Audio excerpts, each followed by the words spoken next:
You're late.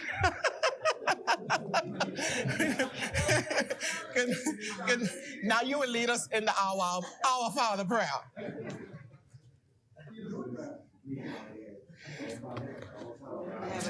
Hallowed be thy name, thy kingdom come, thy will be done, on earth as it is in heaven. Give us this day our daily bread, and forgive us our trespasses, as we forgive those who trespass against us. And lead us not into temptation, but deliver us from evil. For thine is the kingdom, the power, and the glory, forever and ever. Amen.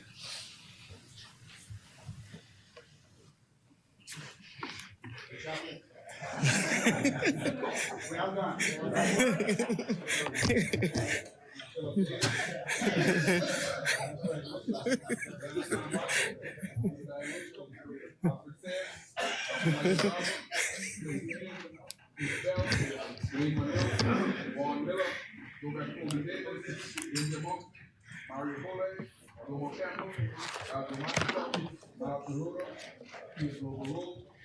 Ramming, Zane Lightborn, Dr. Hubert Minnis, Jamal Strawn, John Pinder, Marcus Roll, Leon Lundy, Kirk Cornish, Wade Watson, Leonardo Lightborn, Leslia Miller Bryce, Leroy Major, Sylvanus Petty, Mikel Bonnaby, Michael Pintard, James Quavey Thompson, Aram Lewis, Shannon Cartwright, Adrian Gibson, Adrian White.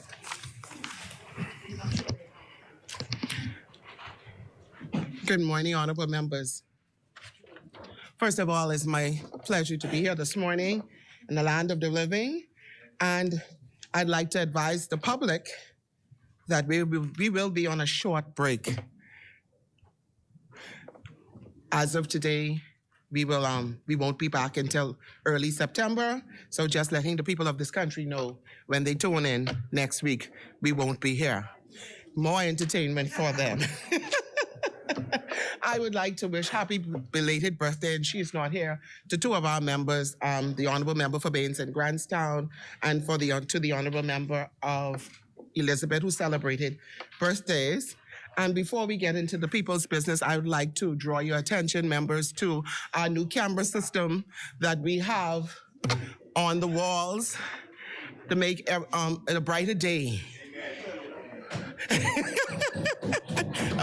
For all of you in here.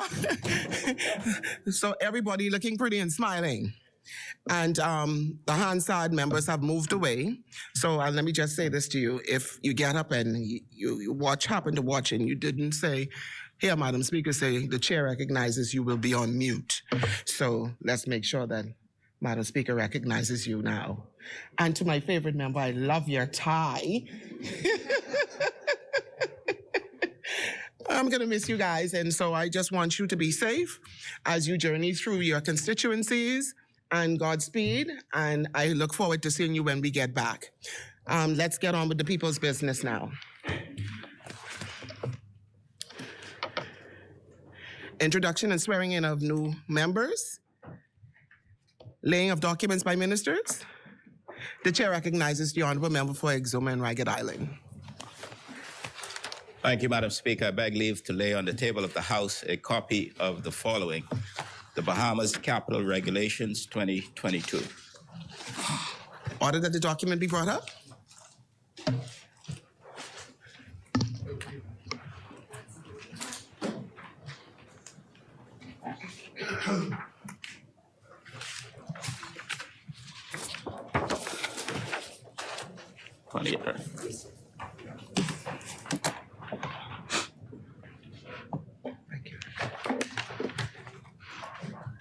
Order the document to lie on the table. For the laying of documents, the chair recognizes the Honorable Member for West Cumberland. Madam Speaker, I beg leave to lay on the table of the House a copy of the following: the Industries Encouragement Approved Product Long Bay Enterprises Limited Order 2022. Thank you, Honorable Member. Order that the document be brought up.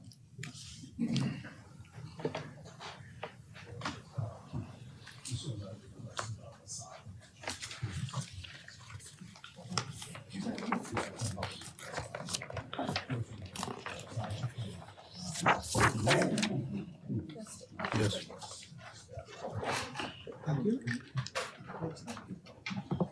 Order document lie on the table? For the lay, the chair recognizes the honourable member for West Madam Bahamas. Speaker, I beg leave to lay on the table of the House the following: the Industries Encouragement Approved Manufacturers Long Bay Enterprises Limited Order 2022. Thank you, honourable member. Order that the document be brought up.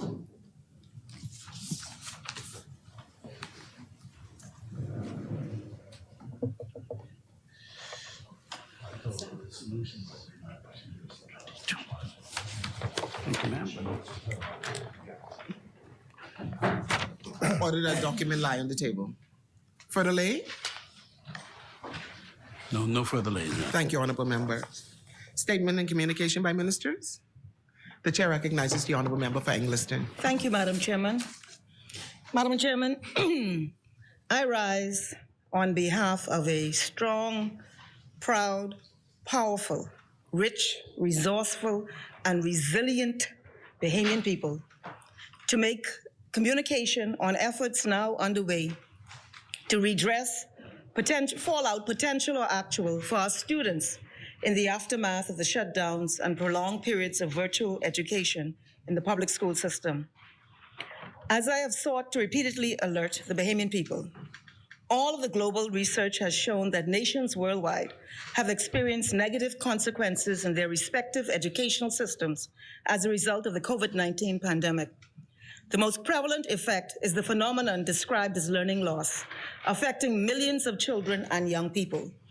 Learning loss may be defined as a general or specific loss of knowledge or skills due to an extended gap or discontinuity in a student's regular education program. Preliminary evidence emanating from reports nationwide is showing that our country is no different than the many other countries and has been similarly affected. It is of note, though, that recent research, and I referred to it last week in this Parliament, undertaken by the World Bank, UNICEF, and UNESCO, and published in the last few days, evidence that greater learning loss impacts have occurred in the Latin American and Caribbean region than in any other region in the world other than sub-Saharan Africa. We in the Bahamas, under the leadership of the member of Cat Island, Rum Key, and San Salvador, have firmly resolved that all steps necessary will be taken to close learning gaps among our nation's children and young people. And further, that our young people will be given the best opportunity possible, despite and in spite of the setbacks. As we have declared in the Bahamas, every child counts. In this regard, therefore, a number of initiatives are now underway, including summer programs at schools throughout the country as we speak, which are allowing children to engage in classes to catch up on missed classes during the pandemic.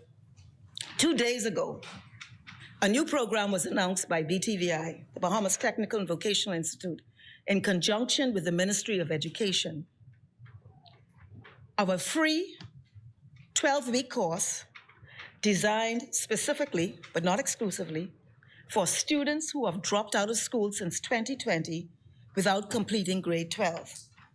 The program will integrate literacy and numeracy into the curriculum and will certify students for job readiness. The subject offerings include automotive mechanics, which includes diesel systems, engine systems, steering and suspension systems, braking systems, electrical and electronic systems. And a workforce readiness certificate will also be available in beauty trades, which include barbering, natural hair, nail technology, certification in construction trades such as construction, drywall, electrical, HVAC, masonry, painting, plumbing, tiling, and also a readiness certificate for the workforce in fashion trades such as basic garment making. English and mathematics, but the English and mathematics would be tailored to address literacy and numeracy for the trades, speaking the language of the trades. The focus will be on the utility of literacy and numeracy for the trades in terms of measurement for carpenters, measurement for garment makers, hairstylists, etc. Literacy to deal with clients, to interpret and understand labels and instructions, etc. BTVI will be recruiting teachers for this program and will be partnering with businesses and master technicians who will take these young people in as apprentices to provide a place and space where they can serve 30 community hours to work in and with the community as a part of the program completion. As described by BTVI, and I quote, the 30-hour community commitment is meant to be an opportunity for a master technician to show a young apprentice for the inner working of a trade and hopefully spark a light, a passion deep within to follow a pathway, a deep skill set beyond this initial entry-level certificate, as noted above, to work in and with the community. Madam Speaker, I invite all persons, and I specifically speak to those young persons who have felt in no man's land during this pandemic and who feel uncertain and insecure, that this program will help to stabilize them for job readiness. I invite interested persons to go directly to the BTVI website where they can submit an application. The website address is, and I say for those who are listening, www.btvi.edu.bs, www.btvi.edu.bs.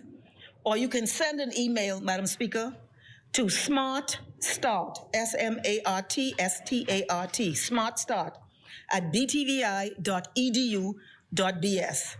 And if you have further questions, you can call BTVI at 352-2190 in Grand Bahama and at 502-6300 in New Providence, or you can visit the campus. The Family Island programs will be activated by the end of this week, so students on islands nationwide should reach out also. The theme of this program, Madam Speaker, is a message from the young people themselves to the country. Don't count us out. And I say further, Madam Speaker, that we are counting them in. And this program, as I've mentioned before, is free, it's accessible, and I invite young people who are interested, it's 12 weeks long, to go and take advantage of it. Additionally, Madam Speaker, there will be grants offered to those students who want to pursue further full-time study to attain higher qualification in any one of a range of studies and to pursue a new career. So this is a bridging strategy to allow for the young people who are in that older age grouping who have found themselves on the outside looking in. Additionally, Madam Speaker, as it relates to students who remain in school, we will, within the early days of October, in all public schools, test students for learning loss.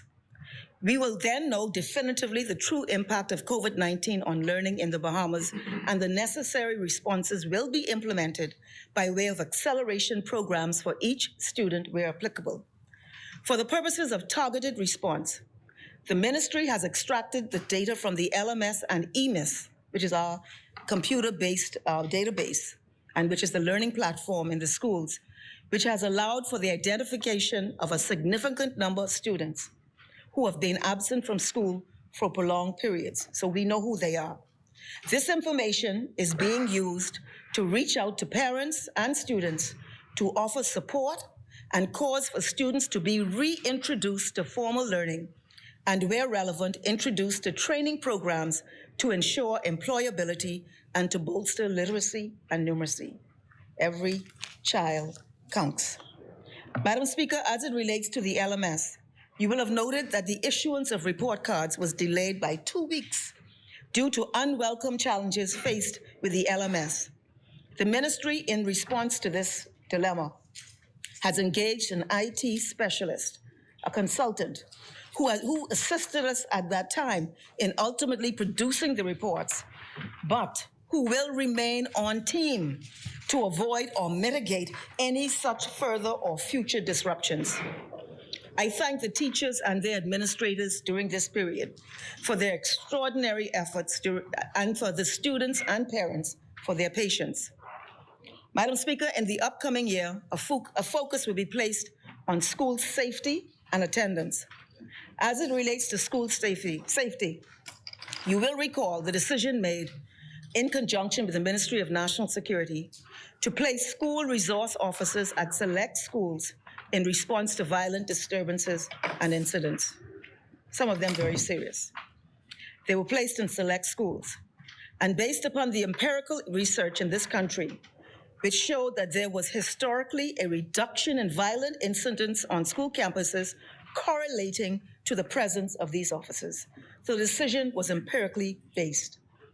Recently, on last 2 weeks, 2 principals from senior and junior high schools, respectively, along with 2 of such resource officers, police officers, formed a delegation to Denver, Colorado, along with myself, Deputy Permanent Secretary DeVoe, and Superintendent Chaswell Hanna, to attend the NASRO conference in that state. The 2 Bahamian officers attending completed the course and are now certified, and they attained very high marks. I also had a meeting with the executive director of NASRO and members of his team during the conference on a number of issues. Some of the agenda items included the design of school safety plans and the importance of partnership between school administrators, security officers, teachers, parents, and the SROs, and the integration and harmony amongst those various participants on the school campus. Plans are underway following on that meeting for the training this summer and certification of additional officers, about 30 of them, who will be certified, specifically trained for school campuses and for young populations, and for the design of safety curriculums that SROs, these officers, will deliver during the course of the summer. So they will not just have a physical presence, they will be specifically trained for school campuses and the interactions and dynamics with young people, but they will also deliver curriculums dealing with bullying and other matters of that nature to ensure a holistic engagement by those officers on the campus. Additionally, the school safety plan, which is currently in place in every school, which designates protocols to promote safety and effective responses, is under review for update in light of recent challenges that we face. The ministry is also reviewing proposals for CCTV in schools, and that is now underway. Madam Speaker, there will be a zero tolerance for school violence or violence on our campuses. And appropriate interventions will be made to ensure our children are permitted to learn in safe environments. And I call on parents and the wider community to work with us in ensuring this objective is achieved for the sake of our children, not for me. A child should be able to safely go to school and learn and leave and go home. Yes. Madam Speaker, no parent should get a phone call. Madam Speaker, beginning September 2022, there will be a full focus on school attendance. This will be manifested by the recruitment of approximately 24 attendance officers for New Providence, about 25 of them, and 10 for Grand Bahama. These officers will be activated in September. They will be mobile. They will be specially trained to liaise with all of the relevant agencies to give the necessary support, and that includes social services, and to assure that children will be in school during school hours. Truancy will not be accepted for children whom our law has mandated should be in school. Education is a human right, and it is the hope for our children. And we must do all that we can to preserve and promote and to make manifest this hope for our children. Madam Speaker, the Ministry of Education has rolled out new curricula for mathematics, language arts, history, science, and computer studies, among other subjects, designed to incite critical thinking amongst our young people. Many teachers are now in training as we speak today from across the country this summer, and I am most excited that a part of that training is that for the teaching of coding, and the core concepts, computer concepts, include digital citizenship, sequencing, loops, I don't even know what some of these things mean. Impacts of computing events. Our teachers are being trained right now in this country. Excellent.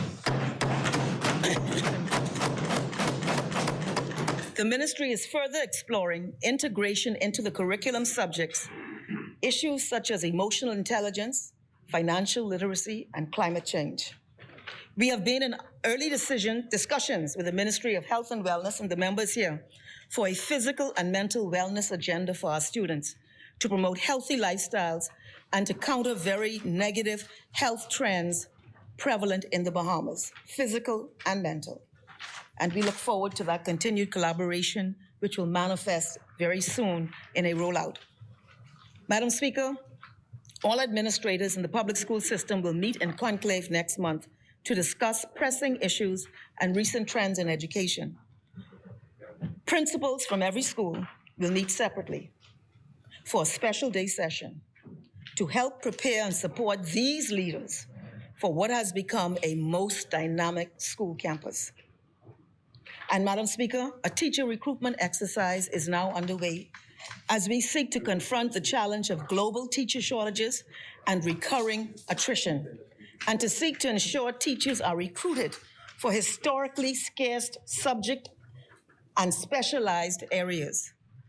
The ministry is in discussion with a particular university, and I will speak more to it later, for a postgraduate program in special education and guidance counseling to proactively address critical shortages, particularly in special education. We don't talk about it, but this is a very real crisis in this country.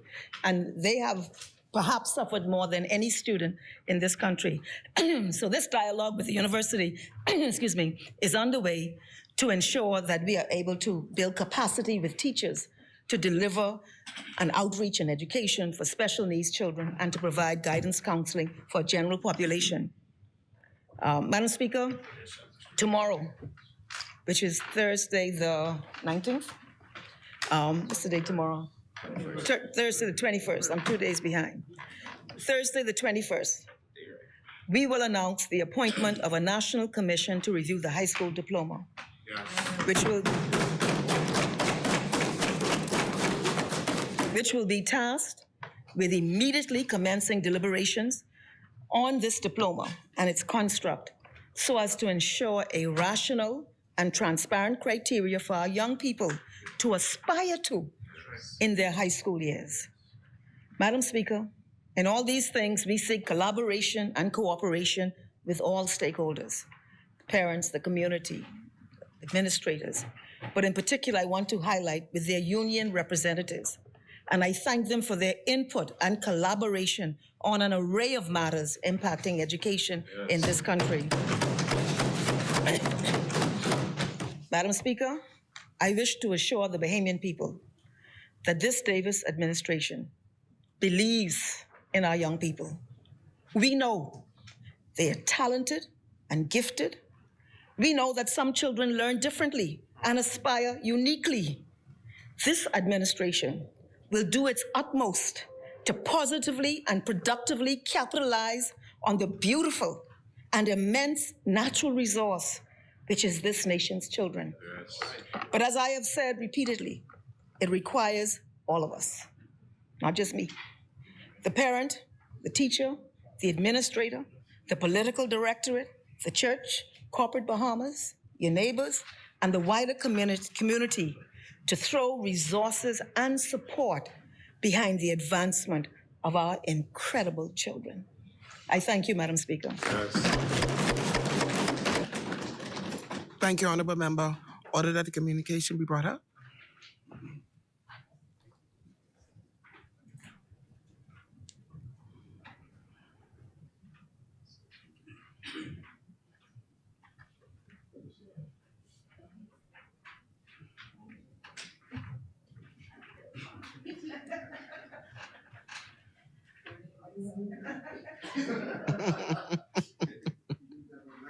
Mm-hmm. We do.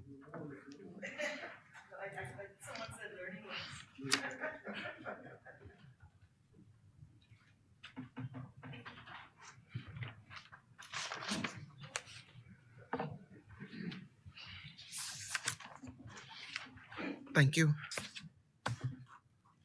Order the document do lie on the table. Further communications? The chair recognizes the honorable member for Exuma and Ragged Island. Thank you very much, Madam Speaker. I wish at this time to bring to the attention of this House new information just coming in relation to an oil spill on the island of Exuma. My information is that sometime last night between 5 p.m. and 4 a.m., a vessel by the name of the Arabian, a contractor for Sun Oil, was offloading fuel to BPL in the area of the Old Navy base in Georgetown area of Exuma. And this morning, it was confirmed that there was a significant spill to the tune of 30,000 gallons. We are advised at the moment that the oil is contained in the bay in the area of the Exuma Sailing Club. I've spoken with the relevant ministers of Works, Transport, Environment, and I am at the moment reliably advised that all of the agencies of government are deployed to mitigate the matter. I've spoken at the highest level with Sun Oil, who is cooperating in the matter, and later today there will be an official statement on the issue. But I want to assure this House and the public that the government and all of its agencies will be working collectively to ensure that the matter is mitigated as best as possible in the shortest possible time frame. At the moment, I am advised that the oil is contained, and we are hoping that with quick dispatch of contractors who may collect it, that we would be successful in containing it. But that's all I can say at the moment, and there will be an official statement later today from the relevant minister. Thank you, honorable member, for apprising this House and the members of the public of such relevant information. And I wish you well with your deliberations over that. Further communications? The chair recognizes the honorable member for Tall Pines. Thank you so much, Madam Speaker, and I do join with you and the people of Exuma for a quick resolution to the spill so that they can get on with the business associated with growing that economy. Thank you, Madam Speaker. This morning I rise with much gratitude, and later in this sitting of this House of Assembly, I will be laying for the first time in this honorable House the Mental Health Bill 2022, which is intended to repeal and replace the current Mental Health Act 1969.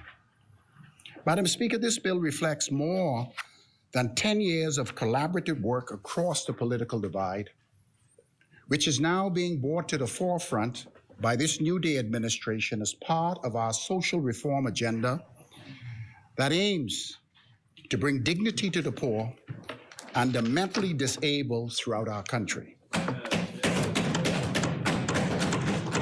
As Minister of Health and Wellness, I carry the version of this bill close to my heart because, like myself, I do believe everyone in this honorable place has been in touch with some way or somehow by someone who suffers from mental illness.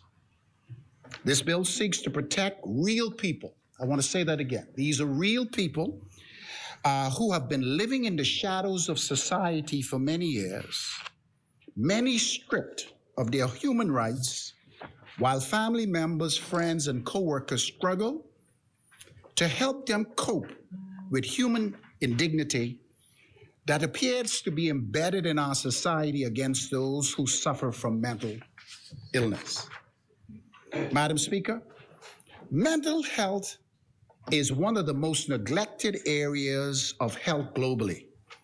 And the situation in our country has further deteriorated as a result of the devastating effects of natural disasters brought on by climate change compounded by the negative effects that we are presently experiencing with COVID-19 pandemic.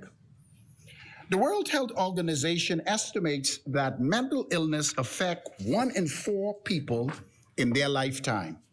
And it is estimated that more than 1/3 of the financial resources expanded on non-communicable diseases over the next 20 years will be allocated to mental illness, which is a common comorbidity of non-communicable diseases, HIV, other infectious diseases, including poverty. Madam Speaker, one only have to open their eyes as we transverse day to day on our streets in New Providence, Grand Bahama, and many of our family islands to witness the level of despair many are experiencing in the country. Just coming here from the ministry, and you drive down Bay Street, it is right there if you would pay attention to look for it. We are seeing increasing levels of homelessness, mental suffering, people suffering from post-traumatic stress disorders, and it goes across the board to young and old. Our kids in school, many of them need psychological support for what they have experienced.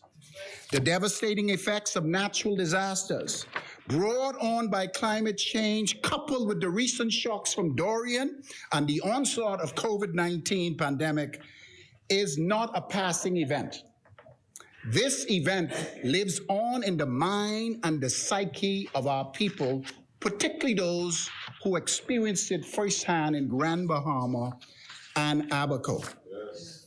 Madam Speaker, for more than 15 years, there has been a call for all Commonwealth countries to revise old mental health acts, to remove the focus from criminalization, and to align the response with greater focus on the protection of human rights.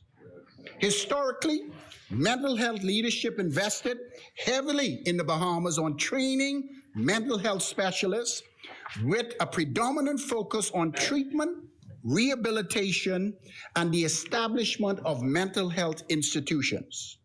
In more recent times, with the reduction of mental health stigma in some parts of the world, coupled by greater understanding of the role of mental health in the overall well-being of individuals, the focus has shifted to the prevention of mental health issues and to optimize and improve an individual's existing mental health. We are shifting. We are moving towards prevention. And this particular bill that I would lay shortly will address some of these new innovative thinkings in the delivery of mental health care. More than 10 years ago, the Ministry of Health and Wellness undertook to manage the country's mental health agenda as a critical pillar in the well-being of Bahamian residents. Over the years, lots of plans were put in place, and some significant inroads were made in expanding access of mental health services at the community level, especially on our family islands where there is no tertiary healthcare facilities. Today, with the laying of this piece of legislation, many innovative ideas, along with global best practices, were amalgamated in the bill that I'm about to present, which aims to repeal and replace the current 52-year-old Mental Health Act established in the Commonwealth of the Bahamas in 1969. Madam Speaker, I pointed out that the United Nations Conventions on the Right of Persons with Disabilities reflects a paradigm shift in the care of people with disabilities, from considering them no longer as objects of charity, but subjects who have rights. The Bahamas took the first step to adopt the UN's Convention on the Rights of Persons with Disability, which was enacted in 2014, and the Persons with Disability Equal Opportunities Act. In Section 3, the guiding principle of the Act says, the United Nations Convention on the Rights of Persons with Disabilities shall inform decisions taken in the administration of this act. Mental ill health is considered a disability as physical ill health. I want to make that clear. Mental ill health is considered a disability as physical ill health. While the 2014 Persons with Disability Equal to Opportunity Act covers persons who may have or had a mental illness, it does not go into any details regarding their health care, nor did it offer any amendments to the current Mental Health Act. Madam Speaker, I must say that the current Mental Health Act is not compliant with the United Nations Convention on the Rights of Persons Suffering from Mental Disabilities or any other international convention we signed on. It is based on an outdated understanding of mental illness. It ignores advances in the care and treatment of mental illness and denies the capacity of persons with mental illness to manage their personal affairs. It is discriminatory in that people with mental illness are treated differently than people who have physical illness. Madam Speaker, the aim of this new Mental Health Bill 2022 is to redress the inequality and promote and protect the rights of persons suffering from mental illness. The focus of this new mental health bill is to promote, when possible, community treatment, along with voluntary admissions to a mental health facility. The bill also includes a provision that supports the decision by making decisions for people with mental illness to be able to nominate someone who could be responsible for their care and treatment. Though not ideal, in the bill we have incorporated important matters pertaining to the management of their personal and financial affairs, as well as the establishment of Mental Health Services Board and a Mental Health Review Tribunal. Madam Speaker, there are people in our country who suffer from mental illness, who have been abused by family members and people who appear to be close to them to steal the resources that have been left behind in trust and have been left behind from family members, simply because the bill does not address these issues. Madam Speaker, as Minister, I am fortunate to be surrounded by a cadre of professionals at my ministry, integrated with institutions, medical colleagues, and agencies that are committed to repeal and replace this current 52-year-old Mental Health Act and to address the many challenges those suffering from mental illness face in our country. Finally, as I take my seat, I wish to salute other ministers of health on both sides of the political divide for their contributions to this bill. I wish to thank our Prime Minister, our cabinet colleagues and staff from my ministry for their full support. Thanks goes to the Honorable A.G. Ryan Pinder and his team at the Law Reform Commission, as well as Dame Anita Allen for her many restless nights, who have brought us to where we are today. Finally, our clergy, who also played an intricate role, and I would like to thank God for his continuous love and guidance as we move with compassion to address these issues that affect people suffering from mental illness in our country. Madam Speaker, this state-of-the-art piece of legislation is not only progressive, I believe it leads the way globally as a Christian nation for us to be able to resolve many of these issues that face those suffering with mental illness in our country. Yesterday, on coming to work, I witnessed a mentally challenged individual standing on the side of the street, completely unkempt, with his clothes off. It was a sad occasion for us who have come so far to be able to pass these kind of things on a daily basis without stopping to realize that the individual is a son, a daughter, a father, or a mother. Therefore, after watching this for many years, I am indeed grateful to be in this position as Minister of Health, to lead the charge on this bill at this particular time, and to be a part of this New Day government. And as I lay for the first time in this honorable house, this Progressive Mental Health Bill 2022, which aims to repeal and replace the existing Mental Health Act, which is discriminatory, an act that's supposed to protect them, turns out to be discriminatory to them, I feel good in my spirit. And when I said the Our Father prayer, led by the member opposite from Marco City, I realized that this is a good day. I am humbled for this opportunity to serve under the leadership of the Right Honorable Prime Minister, and as promised in our Blueprint for Change, to bring this piece of legislation to this honorable house that will both protect and improve the lives of our brothers and sisters who suffer from mental illness in our country. Colleagues, the bill will be laid shortly, and during the summer break will go out for further consultation. I look forward for your support during the second reading and passing of this long-awaited piece of legislation.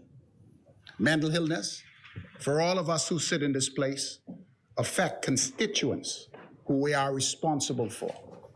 This piece of legislation, when enacted, will give us a better opportunity to do more for these people who need our help. Thank you, and God bless you. Thank you, Honorable Member. Order that the document be brought up.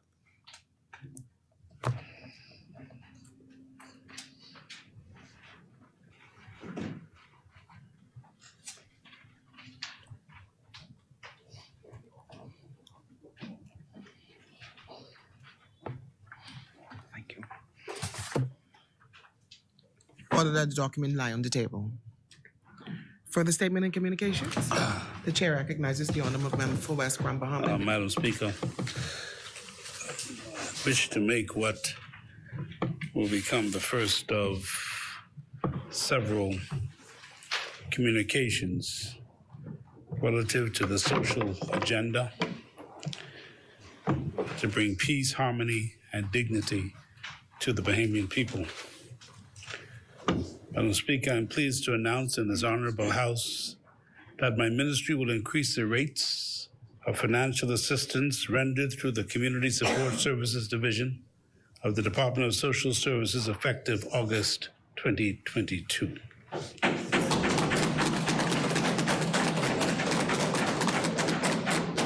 Madam Speaker, in response to the increasing financial challenges faced by Bahamians across the length and breadth of our country, the Ministry of Social Services and Urban Development, through the Department of Social Services, has made adjustments to the Ministry's Social Safety Net Benefits Assistance Program. These financial assistance rates were last increased in 2013. Major events such as Hurricane Dorian in 2019 and the COVID-19 pandemic since 2020 and the increasing difficulties faced by global inflation have all impacted the country's economic environment. A significant number of our citizens are experiencing hardship and need the intervention from the Bahamas government. As a result, the government, through my ministry, will increase the rates of the Social Safety Net Benefits Assistance Program by 10% across the board beginning August 1st. For the record, Madam Speaker, the 2022-23 budget period for the Department of Social Services is $43,856,000, and I am pleased to report that during the last budget period, the Community Support Services Division assisted a total of 97,364 persons in 8 of its programs alone. 8 of its programs alone.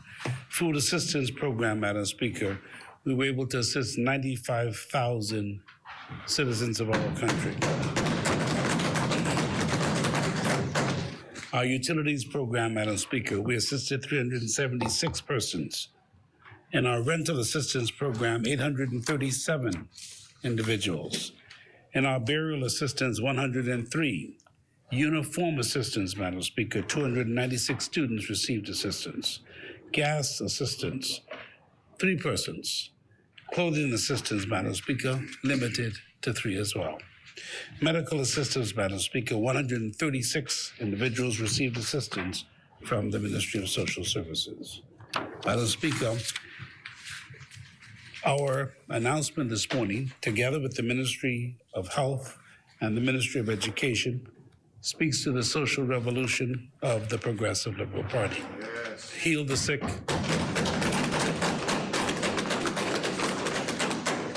to heal the sick, feed the poor, guide the youth, and to bring peace to every heart. Madam Speaker, the 10% increase will significantly assist Bahamians throughout the Commonwealth of the Bahamas. Thank you, Madam Speaker. Thank you, Honorable Member. Order that the document be brought up. Should.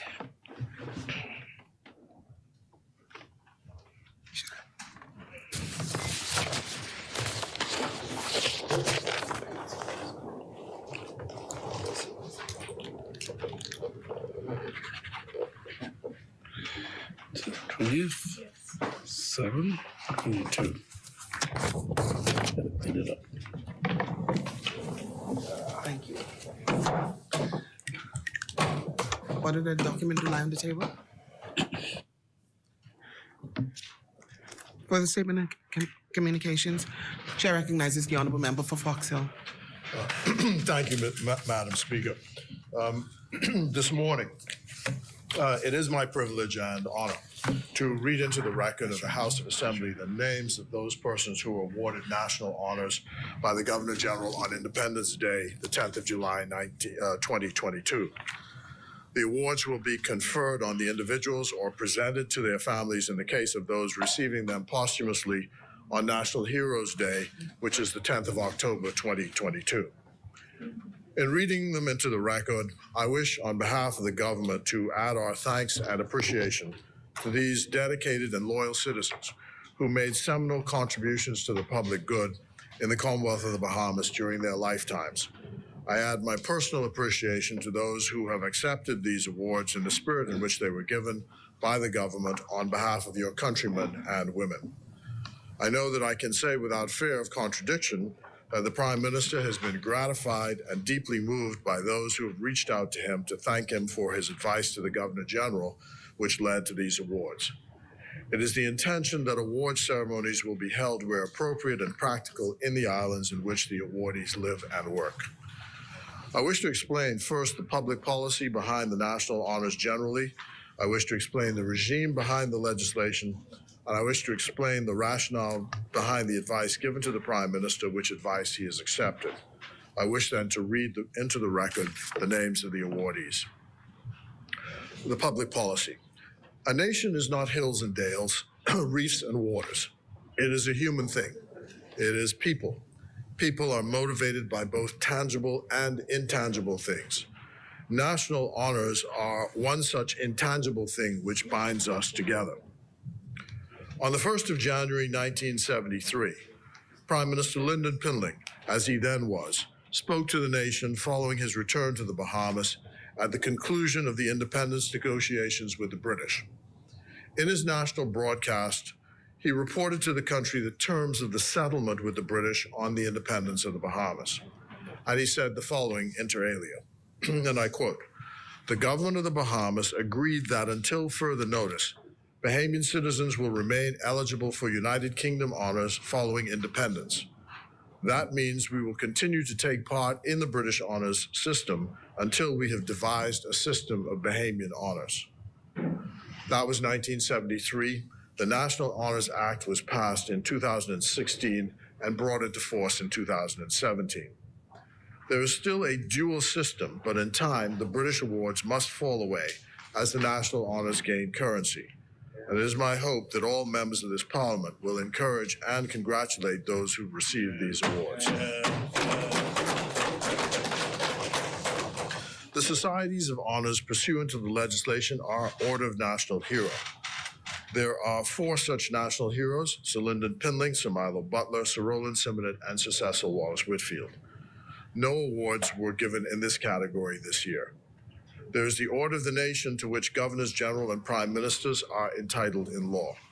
No awards were given this year. All Governors General have accepted the awards. Only one Prime Minister has accepted the award. There is the Order of the Bahamas.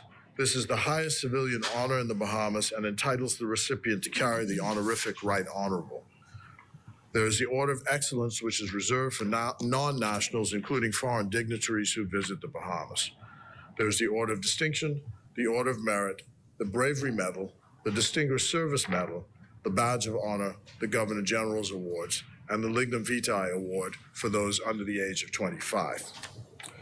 Members may recall that earlier this year we had to amend the legislation to add the Bravery Medal, the Distinguished Service Medal, the Badges of Honor, and the Governor General's Awards. I served on a previous committee, and during the 4 years that I served there, the Attorney General's office pointed out that we could not give those awards without amendments to the Act. Those amendments were made earlier this year, and so there was a long list of those who had been previously recommended over 4 years for community-based service who had to be considered. The committee was pleased that we were able to advise the Prime Minister on those awards for the first time. The regime of the legislation. The Governor General makes the awards as the Chancellor of the Societies of Honor. The Governor General, in making those awards, is guided by the advice of the Prime Minister, save those reserved to the Governor General in his own service at Government House. The Prime Minister is guided, though not bound, by the advice of the Advisory Committee. I'm the chair of the committee, and I serve with the following members: Shannon Dawn Cartwright, MP, from the Houses of Parliament, nominated by the Leader of the Opposition. Commander Granville Adderley from the RBDF. Assistant Commissioner of Police Della Reese Ferguson, nominated by the Royal Bahamas Police Force.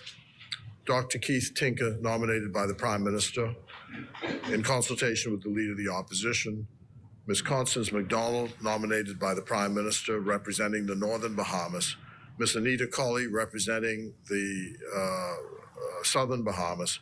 Mr. Francis Carey, nominated by the Prime Minister, representing the Central Bahamas. Mrs. Tamika Lundy, nominated by the Council of the University of the Bahamas, and Justice Camille Gomez, nominated by the Chief Justice. I thank them all for their service.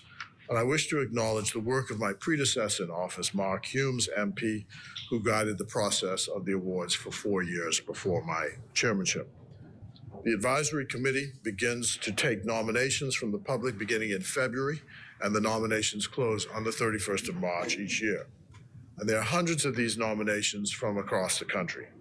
I encourage, in this our 50th year, the widest participation of the public in this process. The rationale behind the advice to the Prime Minister. We determined that community-based awards should be populated as fully as possible, having regard to the fact of the number of nominations of persons previously overlooked.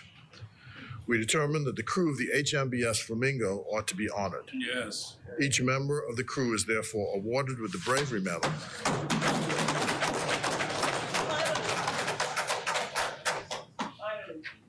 which was not possible before this year. There will be a special ceremony to honor these men as part of the 50th year celebrations.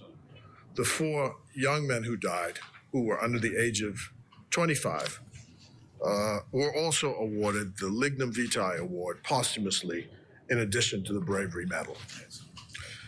Commander Amos Roll is awarded the Order of Distinction posthumously as the captain of the HMBS Flamingo. I mentioned in particular also Police Sergeant Michelet Marinard, who, while doing close protection duty in Haiti, guarded the life of the ambassador, the late Dr. Eugene Newry, and his wife, the latter of whom was injured by a gunshot while going through the market in Haiti. And he's waited a long time for this and was simply, I gotta say, no other expression, but over the moon in appreciation for this honor. My congratulations. He's simply a decent human being who did his best, as they all did. We consulted the sporting community and tried to honor pioneers in sports, given that this was the beginning of our 50th year of independence. Sir Durwood Knowles, the first gold medal Olympian, is honored posthumously with the Order of the Bahamas, as is R.H. Bobby Simonet, former Speaker of the House and one of the founders of the Family Island Regatta. We sought to honor in this 50th year of our independence all those who were party to the Articles of Independence, which established our country in 1973. They received the highest award, the Order of the Bahamas. All but two have accepted the award. The Governor General has awarded those specific to his service at Government House. We continued the practice of honoring judges of the courts for their service with the Order of the Bahamas. The Chief Justice, Sir Brian Marie, was consulted on those awards. I'm truly honored to have been the advocate in some respects, the architect of this legislation since my activism began with the Reverend Canon Sebastian Campbell and Mrs. Loretta Butler Turner starting in 1990, and then moving the legislation for Majority Rule Day and National Honors as chair of the Select Committee of the House, and then serving on the Advisory Committee from 2017 to 2022. And now I'm chair of the committee. This has been a seminal experience for me and the opportunity of a lifetime.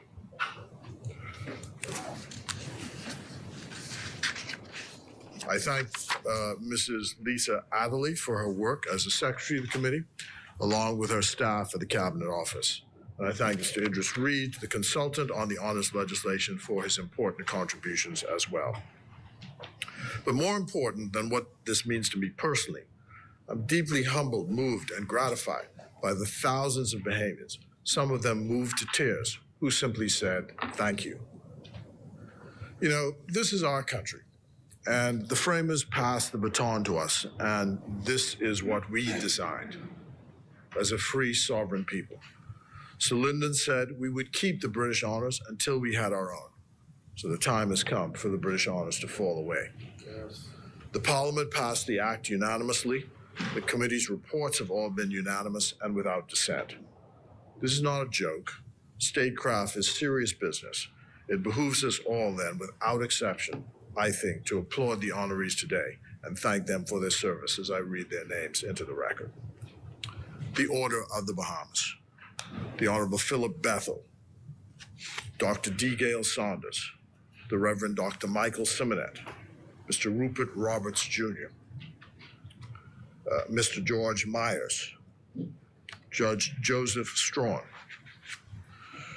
the Honorable Henry Bowen, Honorable Cadwell Armbruster, Sir Clement T. Maynard, Honorable Carlton Francis, Honorable Anthony Roberts, Sir Kendall Isaacs, Honorable Norman Solomon, Honorable J. Oswald Ingram, Robert Hanlon Bobby Simonet, Sir Durwood Knowles, Emmanuel Osadabe, Justice Neville Smith.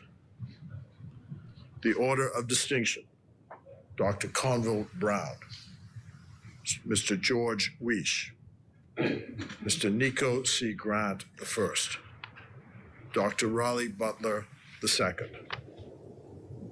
Mr. Obie Ferguson Jr., Mrs. Vilma Thompson Curley, Mr. Paul A.O. Roll, Mr. Ellison Greenslade, Mr. Anthony Ferguson, Mr. Paul Farquharson, Mr. Reginald Ferguson, Mr. Michael Major, former Senator Ishmael Lightbourne, Mr. Gene Sands, Dorsina Nixon Roll, Dr. Nelson Clark, Mrs. Sybil Curtis,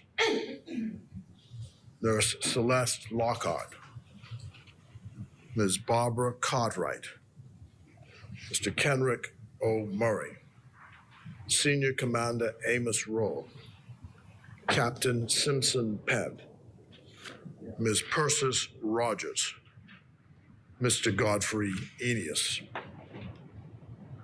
Order of Merit, Pastor David Burrows, Mr. Warren Roll, Mr. Cecil Thompson, Mr. Frank Kinsey, Bishop Ellis Farrington, Mr. Ansel Saunders, Mr. Romeo Farrington, Mr. Gregory Burrows, Mr. Austin Knowles Sr., Mr. Paul Smith, Bishop Lawrence Roll, Mr. Wellington Miller, Pastor Jeremiah Duncombe, Mr. Anthony Robinson,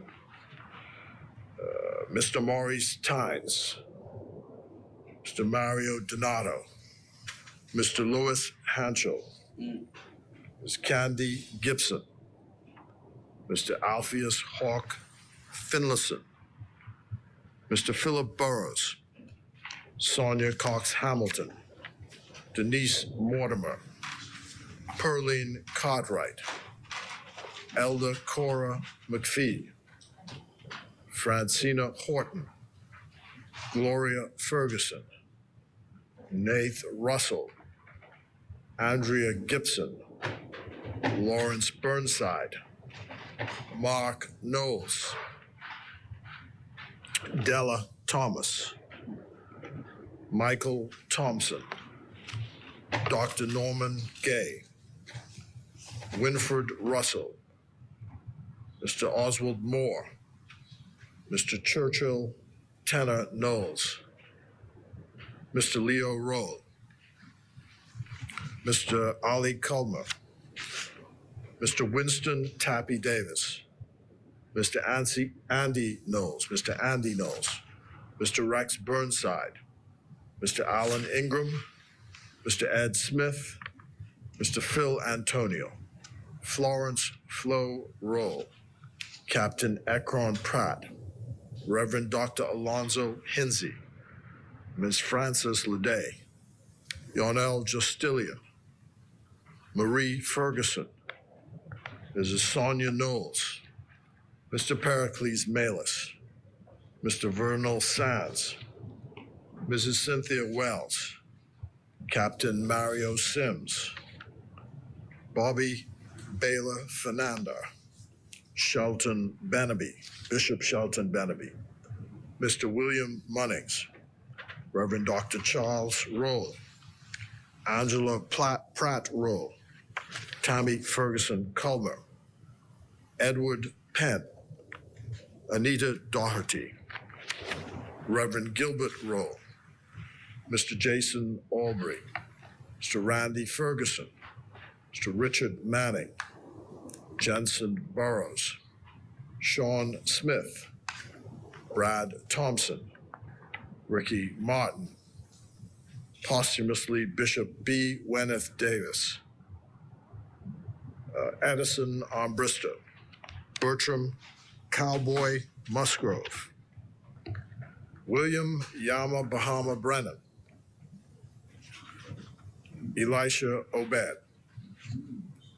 Carl Mins, Leon Apache Knowles, Leonard Boston Blackie, Miller, Natasha Newbold, Kevin Kimbo Slice Ferguson, Sloan Farrington, Cecil Cook, Raleigh Gray, Billy Lowe, Osborne Ank Ramming, Hezron Moxie, Willard Cunningham, Bishop Albert Hepburn, Reverend Father Addison Turnquest, Billy Roll, Andre Rogers, Ursula Chisholm. The Order of Lignum Vitae goes posthumously to Marine Seaman Edward Williams, Marine Seaman Austin Smith, Marine Seaman David Tucker, Able Seaman Fenric Stirrup, Medals for acts of bravery. Able Seaman Trevor Sands, retired Sergeant Michelet Marinard, Captain Anthony Allens, Force Chief Petty Officer Denzel Clark, Captain Whitfield Neely, Chief Petty Officer Anthony Russell, Chief Petty Officer Eugene Thompson, Mr. John Wallace, Leading Seaman Willard Saunders, Force Chief Petty Officer Peterson James, Samuel Mackey, Able Seaman Cladwell Farrington Sr., Force Chief Petty Officer Gregory Curry, Petty Officer Leo Kirby, Marine Seaman Edward Williams, Marine Seaman Austin Smith, Marine Seaman David Tucker, Able Seaman Fenric Stirrup, Chief Petty Officer Oscar Miller, Sub-Lieutenant Wilfred Sands. Distinguished Service Medal, Desleen Cumberbatch Lowe, Melford Clark, Aldika Thompson, Beverly Thomas Taylor, Winifred Murphy, Patricia Bethel, Vanderson Ferguson, Yvonne Moncur, Sharon Rose Hutchison, Alice Innes, William Saunders, Olive Minnis, Deborah Strawn, Jeffrey Forbes, William Swain of Abaco,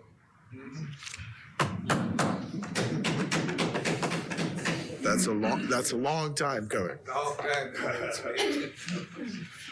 Christine Lightbourne, Merle Conyers, Wellington Butch Johnson, Dr. Nizamuddin Bacchus, Helen Stubbs, Diana Thompson, Joshua Culmer Sr. JP, Cheryl Lloyd Pinder, Frederick Barnaby, Margaret Thompson Bain, Claudine Virgil, Dr. Francina Thurston, Christine Newbold Saunders, James Pinder, Inez Spence, Daphne Sawyer, Nurse Linda Stewart, Ashley Saunders, Fabian Stewart, Barbara Checkley, Mark Scott, Henry Bain, Luden Gibson, Francita Neely, Charlene Curry, and the Reverend Irene Roll posthumously.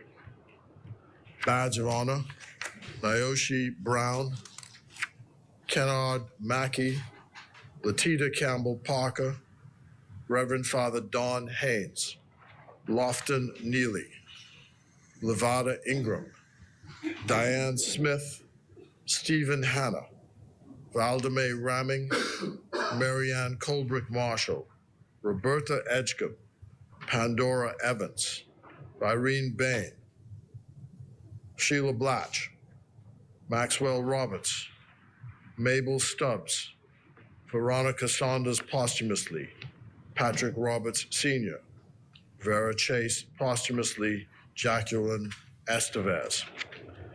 The Governor General, in his own delivered judgment, conferred the following: Edvardo Cox, Albertha Nairn, Sheila Andrews, Sandra Curry Gibson, Michelle Ferguson, Steve Penniman, Beverly Wallace Whitfield, Bernice Bowe, Jacqueline Murray, June Mora, and Juliet Bonwell.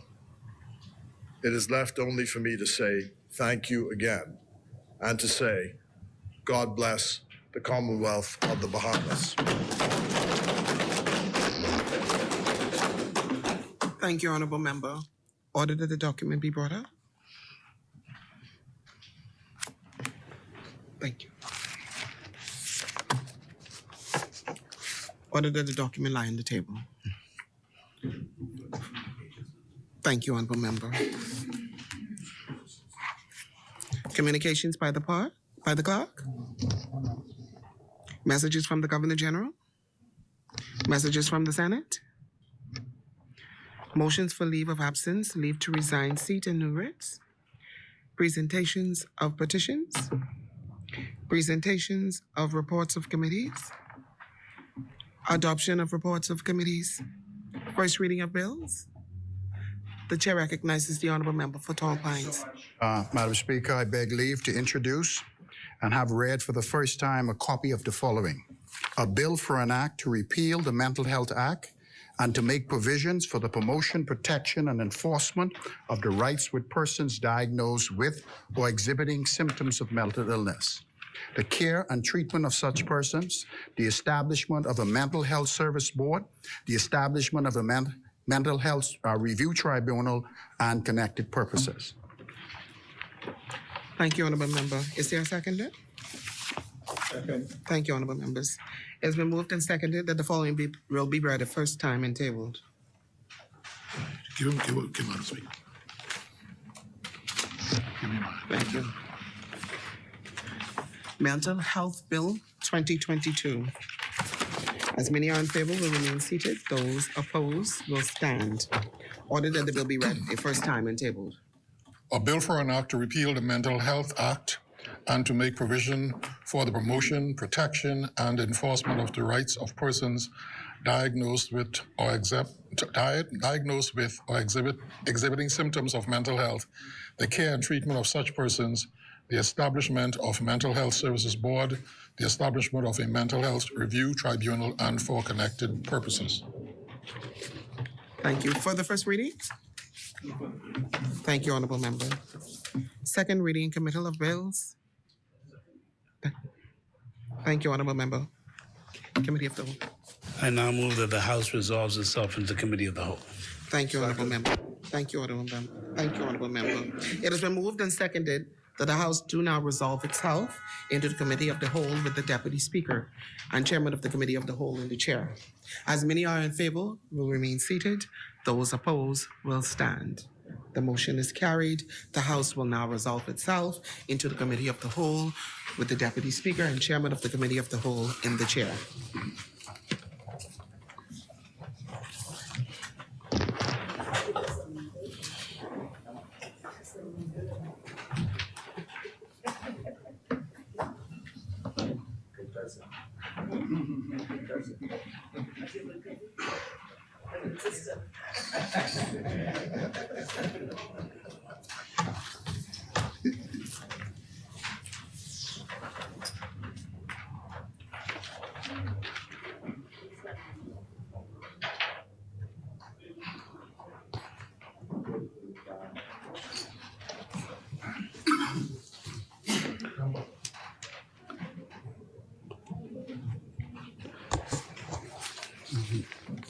Mr. Chair, I wish to move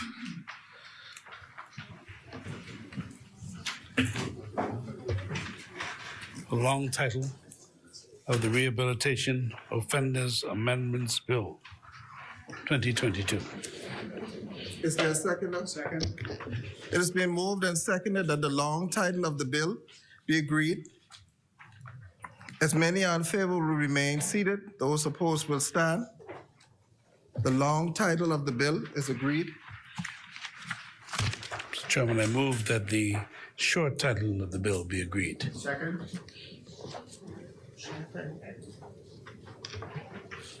Yeah. Short title, please move it. Is there a second? Second. It has been moved and seconded that the short title of the bill be agreed. As many as are in favor will remain seated. Those opposed will stand. The short title of the bill is agreed. Mr. Deputy, I move that Section 2 of the bill be agreed. Second. It has been moved and seconded that Section 2 of the bill be agreed. As many are in the chair recognizes the honorable member for St. Anne's. Mr. Chairman, I would like to move the following amendment to Section 2 of the bill, so that Section 2 would now read as follows. The Rehabilitation of Offenders Act is amended by insertion immediately after Section 14 of the following new Section 15. That's unchanged. The change comes now. 15, minister's discretion to declare certain persons rehabilitated. 15, subsection 1, subject to subsection 2 and notwithstanding the provisions of section 3, 4, and 10, the minister may by order, this is new, after the expiration of 6 months following such conviction, continues, declare any and all persons convicted of, new, the following offenses. 15, subsection 1, subsection 8, any breach of restrictions and any failure to comply with the requirements prescribed in regulations and orders made pursuant to proclamation of emergency made on the 17th of March, 2020, 30th of June, 2020, 24th of November, 2020, 14th May, 2021, and the Emergency Powers Act, open bracket, CH.34, close bracket, comma. Also, by way of amendment, Mr. Chairman, section 15(1), subsection B, breach of Dangerous Drug Act for simple possession of marijuana, known as Indian hemp, for personal use less than 1 ounce. Thereafter, Mr. Chairman, amendment to subsection 15, to section 15(1), subsection 1(1), to be treated as a rehabilitated person in respect of that offense. 1(2), to have his conviction for the offense treated as spent. And 1(3), to have his record for the conviction of the offense expunged. And as the act continues in its current draft, whether or not the rehabilitation period specified for that offense under section 4(2) has been met. Mr. Chairman, I do so move that these amendments be approved by the House to the Rehabilitation of Offenders Act as proposed. Is there a seconder? Second. Order that the amendments be brought up. Sign a deed.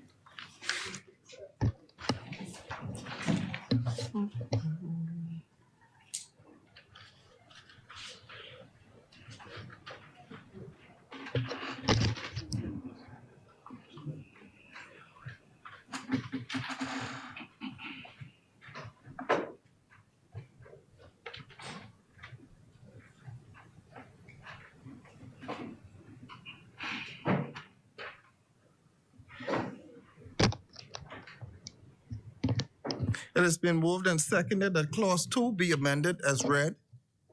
As many are in favor will remain seated. Those opposed will stand.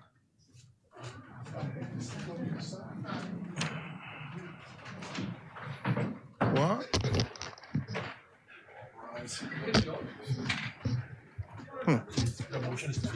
The motion is defeated.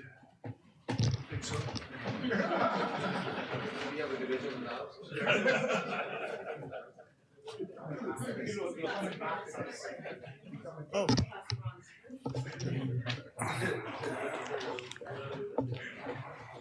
Oh.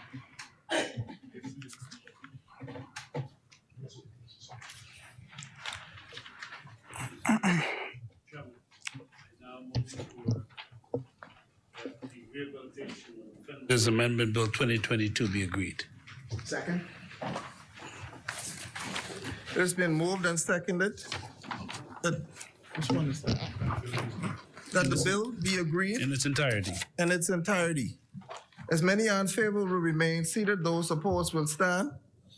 The bill in its entirety is agreed.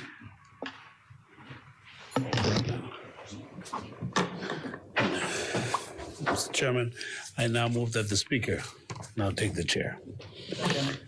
It has been moved and seconded that the Speaker do now take the chair. As many as are in favor will remain seated. Those opposed will stand. The Speaker will now take the chair.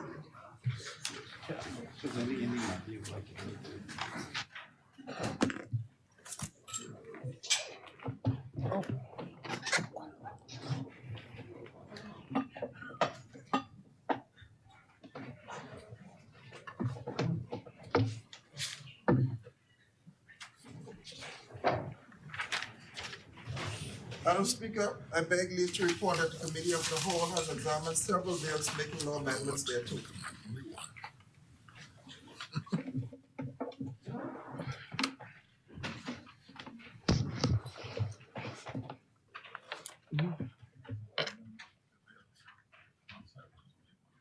Okay. Honorable members, the Deputy Speaker and Chairman of the Committee of the Whole has reported that the committee has examined the bill having made no amendments thereto. Third reading and passing of bills. I now move for the third reading and passing of the Rehabilitation of Offenders Amendment Bill 2022. Thank you, Honorable Member. Is there a seconder? Seconded. Thank you, Honorable Members. It has been moved and seconded that the following bill be read a third time and passed.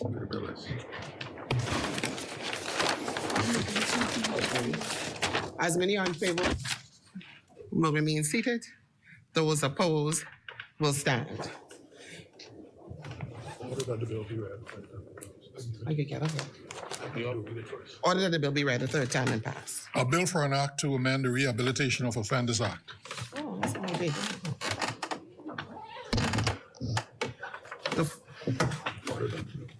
Order that the bill do now pass, and the following name and the title have declared to be there too. Rehabilitation of Offenders Amendment Bill 2022. For the third reading.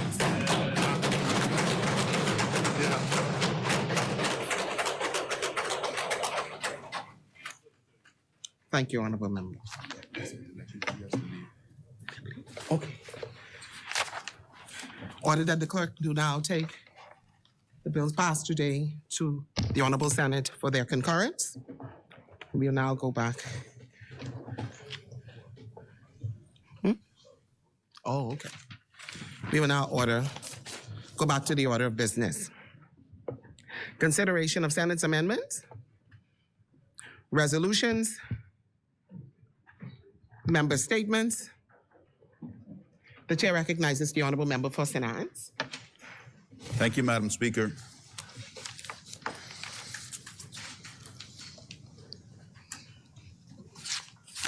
Madam Speaker, I wanted to address this House on an environmental catastrophe that I think needs to be properly investigated and resolved.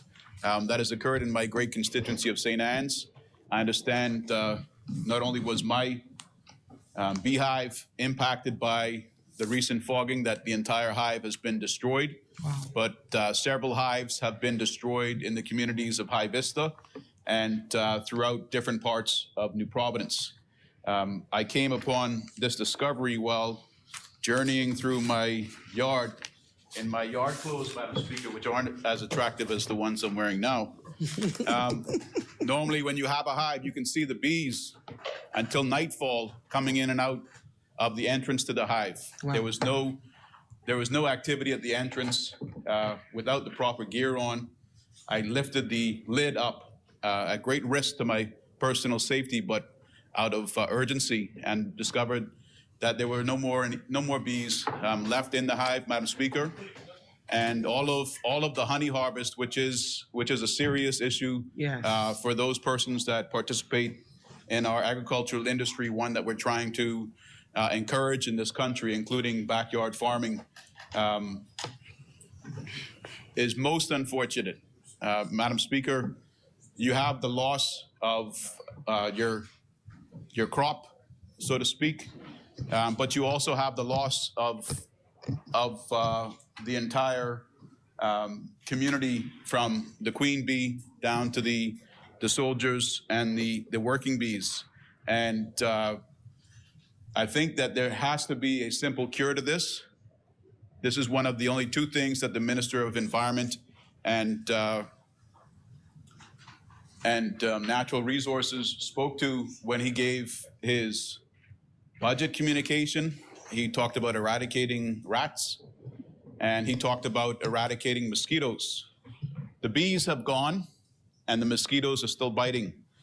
Madam Speaker, I tend to say things in a way that has a coating of humor, but this is a serious issue, because not only are beehives completely wiped out, but we have constituents in St. Anne's who note the taste from the toxins that are coming through these fumes in their mouths in our constituencies. We all have pets, whether we acknowledge that they're our dog sleeping and eating from our yard or that's someone else's dog from down the road. The pets are being impacted. My backyard and the neighboring properties, which had a great native coppice, used to be humming from the bees. You couldn't see exactly where they were. They must have had hives inside the trunks of the trees. The hive that I relocated to the box actually was removed. It was an open hive hanging off of a palm tree branch. But I hope that the government can advise what may be the cause of such destruction over this expected summer holiday that's pending, and that if there is no alternative, that the persons that are currently carrying out the fogging exercises cease in the interests of our country. Everybody recognizes the value that bees bring to pollinating of our plants, of our crops. We can't produce agriculture in this country without their assistance, and they need our protection, Madam Speaker. That's what I intended to speak on today, but I thank you for the time you've given me on that. This oil spill that's been reported in Exumas is particularly alarming. I do appreciate that the deputy leader, the member for Exumas and Ragged Island, is no longer in the House, and I hope that's as a result of his growing attention to this issue. I think it was great that he brought it to the public immediately. That's what we need to be doing, even though there are reporters in the gallery.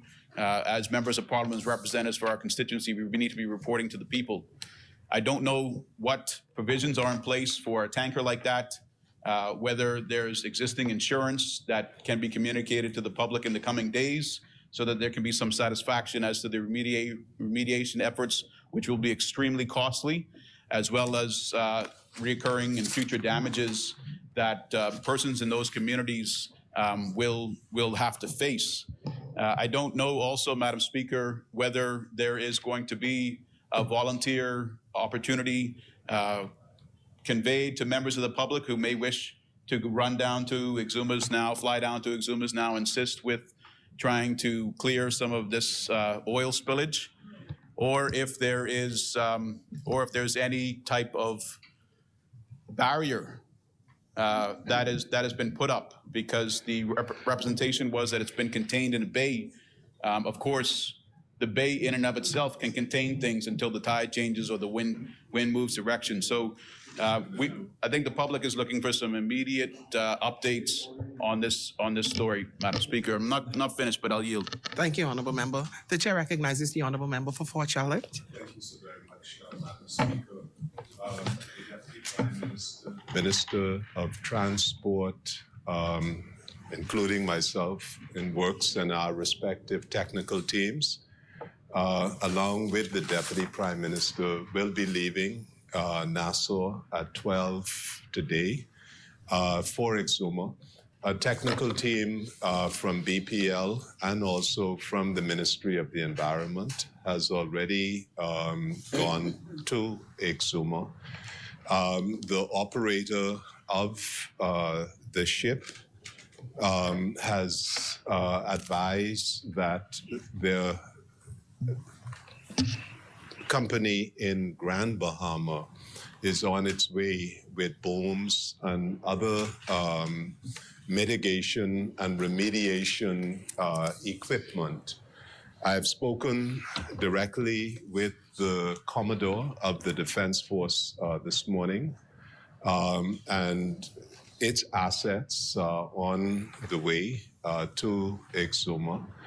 The Commissioner of Police, I spoke with the Commissioner, who's out of the jurisdiction, and the Deputy Commissioner of Police is coordinating with the team members in Exuma, and every available resource of the government is being mobilized not depending, Madam Speaker, on the contractor and Sun Oil, but certainly from the government's perspective, independent government agents on the ground, others on their way to that site, and every reasonable efforts will be made to contain and to remove and to remediate because it's a matter of extreme importance to the people of Exuma and to the country. Thank you, And Honourable a full Member. report will be made in early course. Thank you, Honourable Member. Chair recognizes the Honourable Member for St. Anne's. Thank you, Madam Speaker, and thank you to the member for Fort Charlotte, Minister of Works, one of the great constituents of the greatest constituency of St. Anne's. Madam Speaker, the reality is that this oil spill is a national concern right now, and it is beyond politics, but the people will be looking to hold somebody accountable. It sounds like we have a great response activated already, and hopefully tomorrow will be as pretty as it was yesterday, but there needs to be great urgency on that, all hands on deck, as has been described. But we'll see what happens as the days go by. Madam Speaker, I'm going to just respond to the minister from Fox Hills contribution. I didn't see in the Lignum Vitae awards any recognition to any living persons under the age of 25. Jazz Chisholm comes to mind. Roy Seligman comes to mind. Maybe Jazz has got it before. Madam Speaker, in the St. Anne's constituency, the Camperdown Stables is probably the only operating stables in the country now, with the one out at the neighborhood where the Defense Force Base is, having closed some years ago. But the Camperdown Stables has again been able to revive its summer camp program, and we were able to arrange, the constituency office together with some cooperative residents were able to arrange the opening of an access from Eastern Road down into the water. So if you're ever traveling through St. Anne's again, be mindful that along the Eastern Road Camperdown area, you may encounter young persons together with their trainers taking horses into the water and exiting the water. It's a beautiful sight. We love to see it in Harbor Island. We love to see it in St. Anne's as well. Madam Speaker, as I finish my member statement, I would like to encourage my constituents to be safe during the summer holiday period, not to drink and drive, to speak with their young ones who may be getting into vehicles for the first time, either with friends or as new licensed drivers today. There is always a temptation to joyride and excessive speed, driving while using a smart device, all contribute to horrific accidents that families can never recover from properly. So just as we give our children the talk of the birds and the bees, let's remind them not to drink and drive, and not to drive without giving due care and attention to other road users. To my constituents, you'll see me in the constituency, and I appreciate your continued support. Thank you. Thank you, Honourable Member. The Chair recognizes the Honourable Member for Fox Hill. Madam Speaker, I just wanted to respond first on behalf of the government on two of the matters, and then raise something about Fox Hill, if I might. With regard to the bees, I wasn't sure what the actual policy point was making, whether you were making a personal complaint, which needed to be some form of redress, or whether you were just airing a matter. Because certainly, as I understand it from one of my colleagues, there should normally be a warning when there's fogging going on to protect the hives. So I was asking the question whether you had made a formal complaint to the authorities who are responsible for the fogging with regard to this, so that something of this nature doesn't happen again. And I was saying to my colleague here that I share this concern because, of course, internationally there's a cry that insects are near extinction, particularly bees in particular, and how it affects agriculture. And we're very concerned about it. And I wondered whether you'd also made the point to the Minister of Agriculture so there can be a greater sensitivity to this. So that was the first thing, is what was the actual point you were making with regard to it? And secondly, with regard to Jazz Chisholm, I'm not sure what his age is. He's what? He's still under 25. He's 24. But the other thing I would say is you have a member who represents your interests on the advisory committee, and I'm sure had that been, this is a system of nominations, I remember. So someone has to advance the thing. I mean, we can do some self-nominating, but perhaps in this case it was just an oversight. But again, the nominations for the awards come up beginning the 1st of February, and so it would be possible to nominate anyone, any Bahamian who you think has done some service for consideration next year.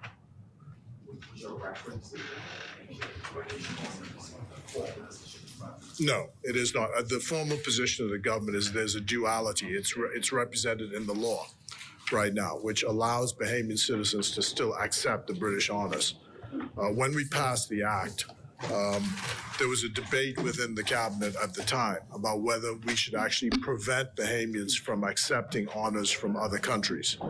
But it was felt in the circumstances that the duality should continue to exist, and it still does, until such time as a formal decision is taken to end them. But what I've said to colleagues is that what is important for us is for members of Parliament, in my view, to embrace and encourage the currency of the awards. And as time goes on, the issue of what should survive, I think, will fall away as the currency grows. I don't know if people have spoken to you, but it's just extraordinary when these awards were announced. The way people were actually moved by the fact that these awards were given. Some people just said that they had waited all their lives for these, and so it does mean something to people, because it signals to them that your country takes your contribution to be important to the kind of country we have. So I hope that members of Parliament participate more widely next year in nominating those persons who they feel ought to be awarded. And the difference between these and the British honours, of course, is that it's possible to award people posthumously, which is not possible under the British awards. So I would just commend them to you. I wanted to say, though, since I also live in your constituency, what's happening with the Blair Park?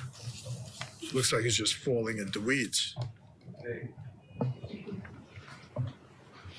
The chair recognizes the honourable member for St. Anne's. Madam Speaker, just to explain something that I didn't think needed an explanation, but I'm always learning in this House. As the representative for the great constituency of St. Anne's, where there's thousands of voters, I was formally bringing an issue with the fogging system that this country continues to apply.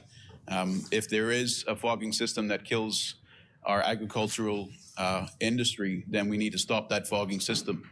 If there is a fogging system that will not kill all agricultural industry, that's the one we need to use. But if there isn't one, we need to stop fogging because the mosquitoes are around, but the bees have gone. I will, however, exercise over the summer my writing skills and write to the Ministry of Agriculture and write to the Minister of Environment on both suggestions from the member of Fox Hill. Blair Park, Member of Parliament for Fox Hill, is, as you've rightly pointed out, one of the parks in the constituency of St. Anne's. I personally value each of the constituents that live there. and those that do, unfortunately, have lost the use of that great park. Formally, it's not designated as a public park, but each of the constituents that reside there pay tax upon tax. And my personal view is that the public purse should be used to the benefit of members of the public, no matter if the park is private or not. As you've raised, not only is it overgrown, there's a chain link fence that is a safety hazard. The fence is completely fallen in. Earlier this year, I was able to, out of some of my constituency capital grant money, to have some of the tree branches from the poinciana trees that are on the verge, which were coming down to the road so you could barely drive under without your vehicle being scraped up, had some of those tree branches trimmed back. But every bit of money that comes out of the constituency allowance to maintain parks, I think, is not the best use of constituency funds, but more a better use would be from funds from Public Parks, Public Beaches Authority, and from the Ministry of Works. So with you, member for Fox Hill, I hope that we can have the park in the Blair community be given some attention through Parks and Beaches contracts. That would be very much appreciated there, not only by the residents, but by the Member of Parliament. We have other parks in St. Anne's as well, the Sapphire Ridge Park, which has not been maintained in about 3 months. And that previously was a Public Parks and Public Beaches issue that I've previously requested some assistance with. I know the previous contractor. He has those big lawnmowers you get on top of and drive around. That's what you really need for those large parks, and not suitable for persons that are weed whacking by themselves or with their young children. It's the summertime. I would love for St. Anne's to get the attention that it deserves from the proper authorities. And I'm raising it in the House. I've raised it in the House before, but I can also put it and will put it in writing for the different departments to have on record. Thank you. Thank you, Honourable Member Fox Hill. What I want to finally say is that we won't be back before. I gather we're adjourning for some time. So by the time we return, Emancipation Day will have passed. So Emancipation Day is actually going to be marked this time on the 1st of August, which is the actual Emancipation Day. The date that the proclamation, the act of the British Parliament came to force in the British Empire as it then was. There are only 2 communities, insofar as I'm aware, that actually marks the day. One of them is Fox Hill, the other is Gambier. Fox Hill has a formal service which takes place at 11 o'clock on August Monday. The Governor General is usually the person who leads at the service. And it starts off with Junkanoo on at 1 o'clock on Emancipation morning. So I would urge all colleagues first to mark the day, and secondly to join us in Fox Hill on that day. Those of you who have not repaired to the islands, because it is also a time when many of the communities in the islands outside the New Providence have various festivals. For those of you who are in Nassau, it's good, decent fun. Junkanoo starts at 1. The service is at 11. And then there's a reception which takes place afterwards. And we hope that the Governor General is our guest. The Fox Hill Festival then ends on what's called Fox Hill Day, which is the second Tuesday in August. And what generally happens is the Prime Minister visits the 4 Baptist churches. This is a tradition which has been celebrated in Fox Hill since the 1880s, a separate tradition where the Baptist churches have what the Prime Minister says is called in Cat Island programs.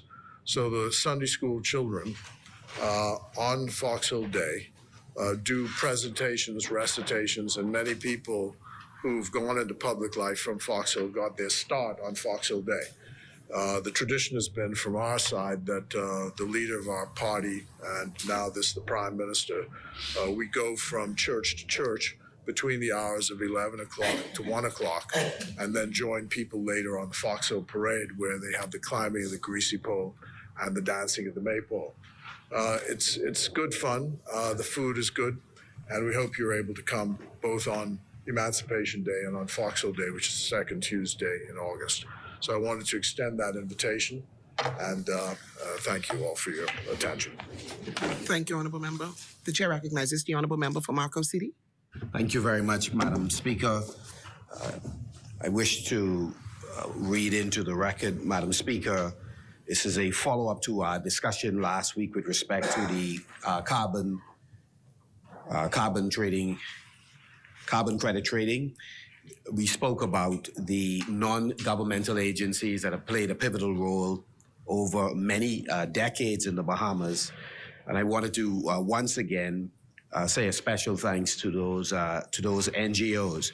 One of the publications I cited that laid out the marine protected areas, Madam Speaker, was called See the Future. It is an important publication, and I commend it to all of the members. You had a combined effort by a number of NGOs, but really the lead agency that did the real heavy lifting. I wish to put that correct name on the record.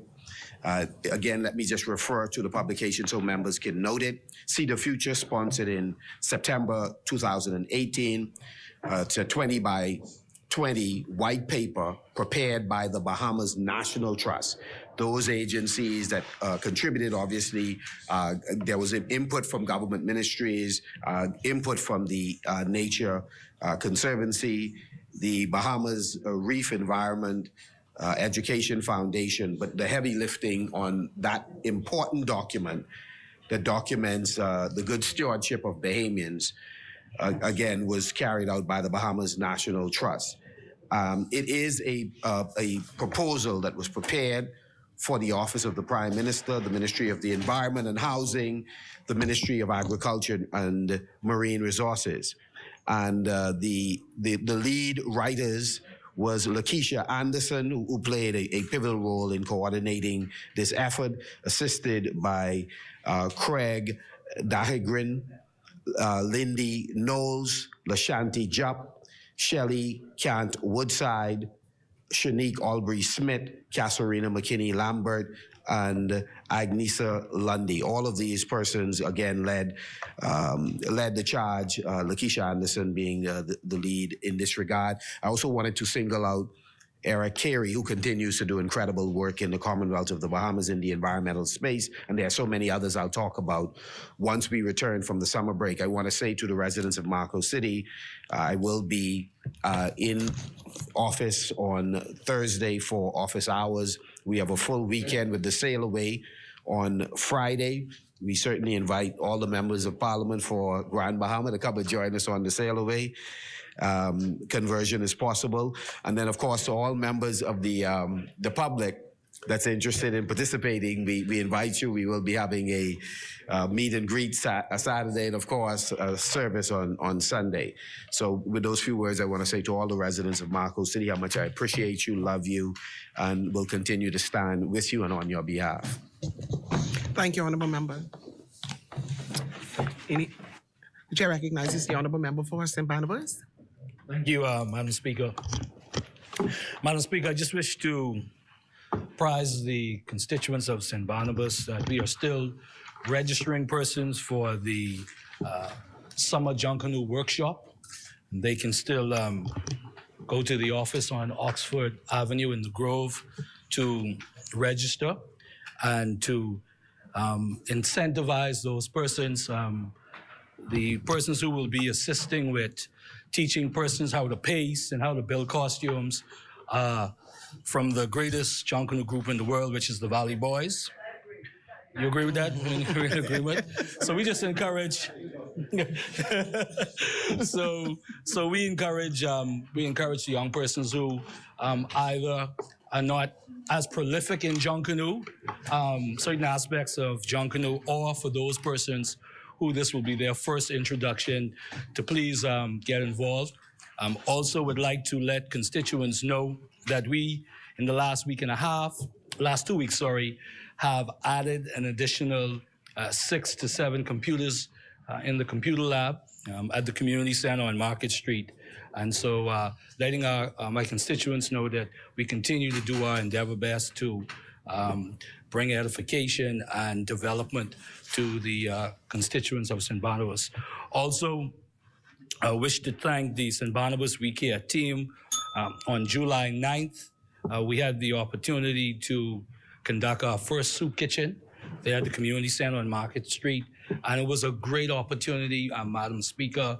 Frankly, obviously outside of the normal obligations of a member of parliament, it is those opportunities like the soup kitchen and feeding persons that we get the most joy. And we will be doing another incarnation, if you will, of the soup kitchen very shortly in the Big Pond area. So I'd like to let my constituents know in Big Pond that we will be alerting them to that. Before I take my seat, Madam Speaker, I do wish to just say for the record that my involvement with the member for Fox Hill on the Honors Committee and the other members of the committee was indeed a profound experience. And again, aside from the other obligations that we have as members of parliament and public servants, it truly was a pleasure to be a part of a process that acknowledges Bahamians from all walks of life, again, who continue to illuminate the corridors of Bahamian history with their service to our great country. And so I congratulate all of those persons who have been honored. And I thank all of the committee members for the opportunity to work with them. Thank you very much. Thank you, Honorable Member. Members, before we move on, I'd like to remind... the Chair recognizes the Honorable Member for Yamakura. Madam Speaker, thank you. Apologies, I was late on the draw. I would just like to stand and recognize the great constituents of Yamakura that have put me in this place, and we continue to work on our summer programs to get Yamakura active. We have a brand new branch and team that is assisting in getting things done. Particularly, I want to invite all of the members of Parliament this Saturday. Some of the members have signed up for our invitational. We have a basketball camp and tournament that's going to be running this coming Saturday, the 23rd, to Saturday, the 30th should be the championship. We have a lot of activities for the younger kids and the older gentlemen and ladies who wish to participate if they want to join on the teams. We have quite a few teams entered, and you can still register at the headquarters. The tournament will be running 5 to 9 p.m. daily, starting this Saturday. And we have boys from ages 12 and up participating in this. Please register.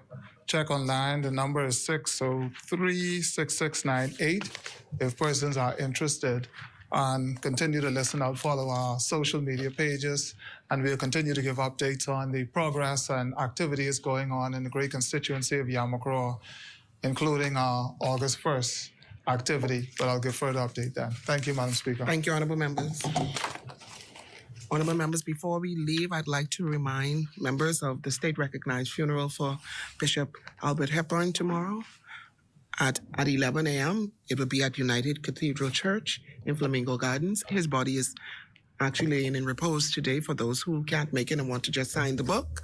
And his body will remain there until 5 p.m. today. Thank you, Honorable Members. The Chair recognizes the Honorable Member for Fox Hill. Just with your leave, the Honorable Prime Minister is not here today, and the Deputy had to leave to attend to matters in Exuma. And they had asked me to enter into the record the formal condolences of this side, the government, and the Progressive Liberal Party on the passing of Bishop Albert Hepburn. He was a giant of a man in the religious community and in the general civic community, and is an example of someone pulling themselves up from their bootstraps by dint of their own native intelligence, hard work in this country to become one of our leaders, respected across the spectrum. I always thought he was a very humorous man, and we now have the opportunity for him to have his wish. His one wish was that the country would grant him a state-recognized funeral. It always interests me how people are interested in these kinds of honors, but these are the kinds of intangible things.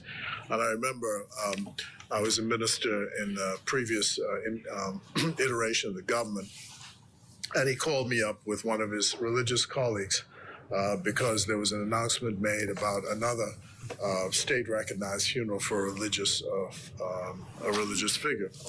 And he called me up and he said, I see you're having a state-recognized funeral for so-and-so. So I said, yes, we are. He says, well, I want to know what you can do when Bishop Gomez goes, right? So I said, well, I suppose we'll have to consider it at the time. But the Prime Minister said when he visited him in hospital, his one wish was that the government would grant him the honor of a state-recognized funeral. And this was something that anyone born before 1973 could never have imagined in their wildest imagination. I challenged the memory of the Governor General when we were in Miami at the Independence celebrations. I said, could you have imagined as a little boy, born and raised in Long Island, that one day you would actually be the head of state of an independent country? You could never have imagined it. And yet, in his lifetime, that has been made possible. And the beauty of the country is that, and this is the story we want to replicate, the story of the Bishop Albert Hepburns, that you can be born in Cat Island, you can be born in Inagua, you can be born in humble circumstances, but this country allows you, in your lifetime, as a result of your intelligence and hard work and the opportunities of equity in the country, to raise yourself to the highest heights. And I hope that that story is something and those values are embraced by the people who are coming behind us. So I extend to his family and to his church family the condolences of this side on his passing and say, may he rest in peace. Thank you, Honorable Member. Also, members, let's be reminded that the Honorable Vernon Simonet will be laid to rest soon. I have not been apprised as yet from Cabinet Office as to those dates as to when he will lay in repose or when his funeral is actually going to be held. But let's remember to please support the families of these great individuals. The Chair recognizes the Honorable Member for Marco City. Thank you very much, Madam Speaker. Really to join the members opposite with respect to the condolences extended to Reverend Hepburn. Madam Speaker, the Lord works in mysterious ways. We are paying tribute and condolence to a great man of God, a great Cat Islander, and I ended up seated in the chaplain's chair, and you designated me to lead us in the Our Father prayer. And the irony of it is, I was coming from greeting the family and signing the book of condolence for Bishop Albert Hepburn. And so it is really an honor to stand on behalf of the opposition and to pay tribute to my cousin. My mother is Laura Hepburn Benson from New Bight and the Bluff, Cat Island. And of course, Bishop Hepburn is really one of the incredible sons of Cat Island. He was passionate about the island, obviously spent a tremendous amount of time there. No doubt he lobbied the government heavily to make a difference in Cat Island. One party more than the other, however. And so he's really he was a plain speaking man. So he told you what he believed. He indicated where his support was on any number of issues. He didn't blink. He was candid about it, but he was decent in however he expressed his candid opinion. And I had the opportunity, as many of you have actually, who've been in politics for a while, to work in government ministries with one of the most incredible public servants ever. Bridget Hepburn, one of his children, who is the consummate professional who, in my estimation, should have been permanent secretary a long time ago, just given her sheer brilliance and diligence. And so I want to say to the entire Hepburn family, of course, the faith-based community, on behalf of the Free National Movement, on behalf of my family, that we extend condolences to a great nation builder. He is also an author, Madam Speaker. He had an opportunity to hold his book in his hand before his passing, and it would be a wonderful thing for us to have a copy for every member of Parliament, and of course donate to schools in memory of a great Bahamian. So on behalf of the Free National Movement and Cat Islanders, I wish to extend condolences to the Hepburn family, the faith-based community, and to all of his biological and spiritual children. May his soul rest in peace. Thank you, Honourable Member. Chair recognizes the Honourable Member for Fox Hill. Thank you. And of course, I thank you for reminding us of the passing of Vernon Simonet, who was a good friend. And, I met him shortly after he got elected to the House of Assembly. He was then a resident of Inaugural. And this was a kind of unique feature in our politics in the modern era, where someone was actually lived in a constituency apart from Grand Bahama. And so he was a local man in all senses. Really humorous man. I mean, he had a great sense of humor. And so I think he got along with all sides in the House. He later became part of a group which is called the Lunch Bunch, which meets on Tuesdays. So in his retirement years, I got to see him quite often. And he was quite a photographer bug. So if you wanted pictures of all the events, Vernie was there taking pictures everywhere, just scores and scores of pictures. And I was sad to hear that he was ill, sad that he's passed away. And what's great is that he's now up on that wall there, and that means he's made a contribution to this place, having served as Speaker, having served as a Minister, and having served, obviously, as a Member of Parliament for the constituency of Inaugural Mayaguana. And I want to say to his family, from our side again, the condolences from us, and to thank them for the contribution which he made to the development of the Commonwealth of the Bahamas. Thank you, Honourable Member. The Chair recognizes the Honourable Member for Pine. Thank you, Madam Speaker. I again would like to offer condolences to the family of the late Vernon Simonet. I'll follow up with the member for Fox Hill, who would be the senior member of the Lunch Bunch, of which St. Barnabas would be, of which St. Barnabas is the junior member in here. He likes to pull rank. But Madam Speaker, the honourable member for Fox Hill would usually have his lunch bunch on Fox Hill Day. Right. But he has since moved away from that. As a matter of fact, Madam Speaker, I was asked by the leadership of the lunch bunch if I would have spoken at his behalf on an event coming up on Monday, the Lunch Bunch Tribute.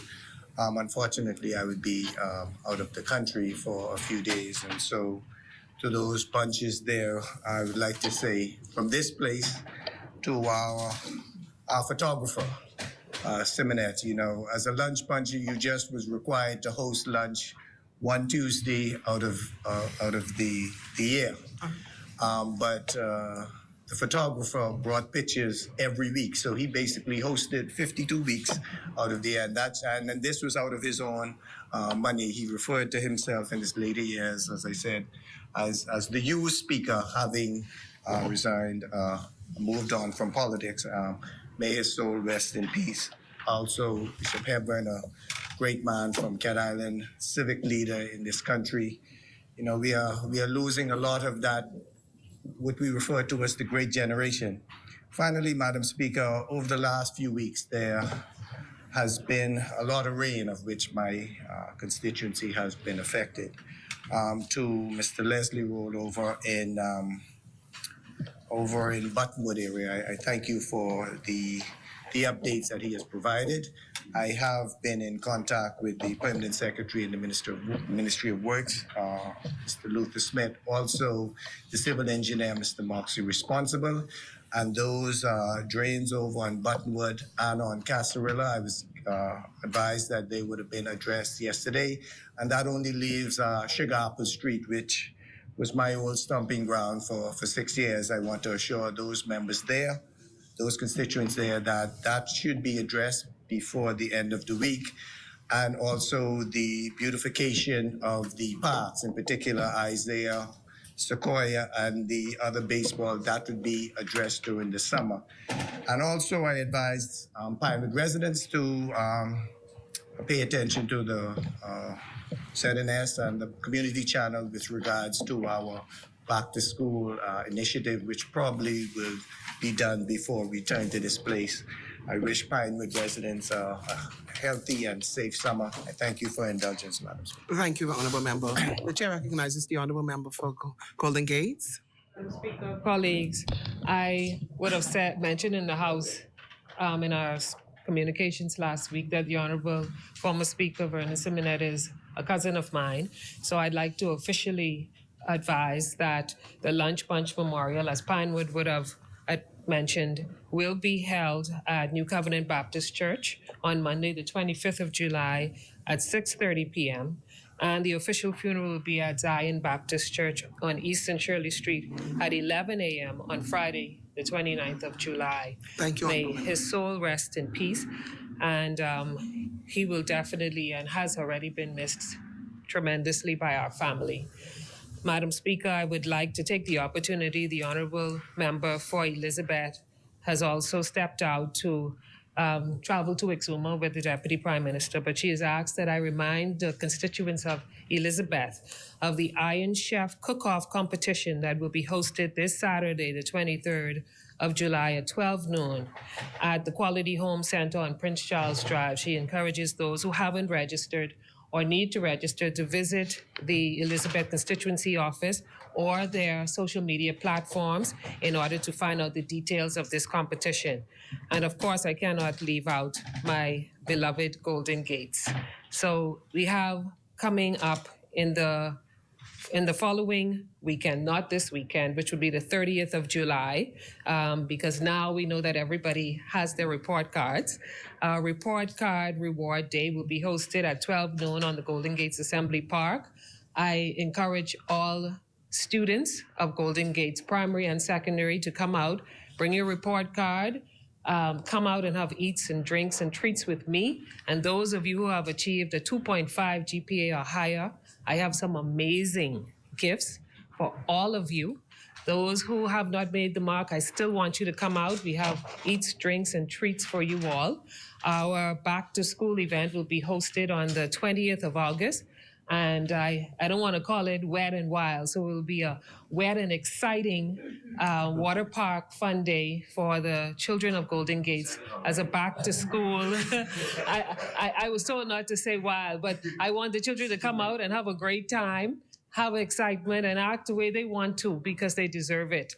They've worked very hard. The Minister of Education has spoken to the program that we have them back to school, trying to make sure that they are where they need to be over the course of the summer and in returning to school. So we want them to have some fun, some water, some foam, some great giveaways on August 20th. And I encourage Golden Gates residents to pay attention to all of my social media platforms, Facebook, Instagram, Twitter, at Pia Glover Roll, so that you can stay up to date on all of our Golden Gates events. We will be hosting as well a branch meeting in the constituency tomorrow night at 6:30 p.m. To my colleagues, enjoy your summer breaks, as the member for St. Anne's has advised and admonished us. Be safe. but have a relaxing and enjoyable break until we return to this place. Madam Speaker, I thank you. Thank you, Honorable Member. The Chair recognizes the Honorable Member for Finance. Madam Speaker, I keep hearing talk about this lunch bunch, that lunch bunch, the lunch bunch. The price of food is still extremely high. Maybe there'll be a donation made to the constituency office in St. Anne's, which does have a food program, so that we can provide a bunch of lunch to the constituents of St. Anne's. Madam Speaker, you did say you do live there. Thank you, Foxhill. Madam Speaker, before we move to close, I think that there may be an issue of housekeeping with respect to the order. I have constituents that would have been impacted by these COVID orders, and we've gone through a lot of work with this Rehabilitation of Offenders Act to expunge the records of persons convicted of these COVID emergency offenses. But the order itself was before the House, before the amendment was actually passed. And I believe that the orders need to be moved in both houses. So if we can give attention to that, unless someone's going to tell me that's not necessary, or we're looking to keep these people with criminal records while we're on holiday, I think that we should address it soon. Thank you, Honorable Member. The Chair recognizes the Honorable Member. It's a very good point being raised by St. Anne's. And so, Madam Speaker, if we can, we will wish to revert and to pass the order just to ensure that when it reaches the Senate tomorrow or later today, then both houses would have affirmed its provisions and the order would be in place, Madam Speaker. Thank you, Honorable Member. With that being said, we'll go back down the order of business. We wish to revert, Madam Speaker, on what St. Anne's has raised, Madam Speaker. It is true. We wish to revert and allow for the order to be passed. Thank you, Honorable Member. Appointment of select committees. Unanimous consent of the House to do that. Which all say yes or no?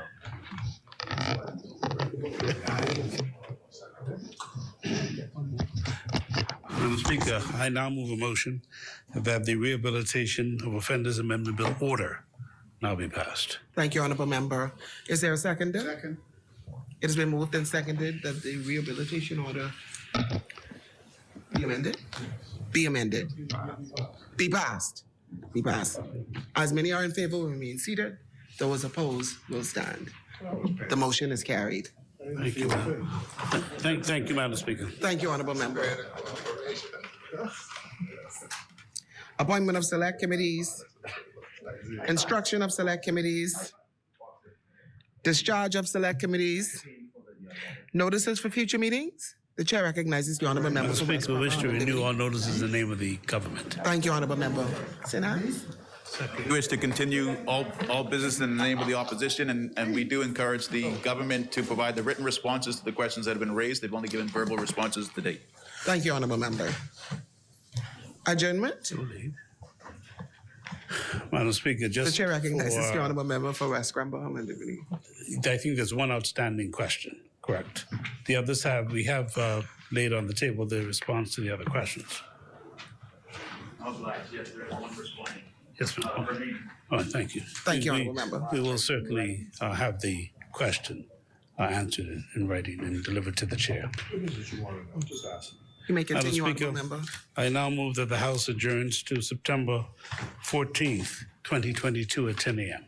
Thank you, Honorable Member. Thank you, Honorable Member. It's been moved and seconded that the House, at its rising, do adjourn to Wednesday, 14th of September. Wednesday, 14th of September at 10 a.m. As many are in favor will remain seated. Those opposed will stand. The motion is carried. Final adjournment? Madam Speaker, I now move that the House stands adjourned to Wednesday, September 14th, 2022 at 10 a.m. Thank you, Honorable Member. The House now stands adjourned to Wednesday, September 14th, 2022 at 10 a.m.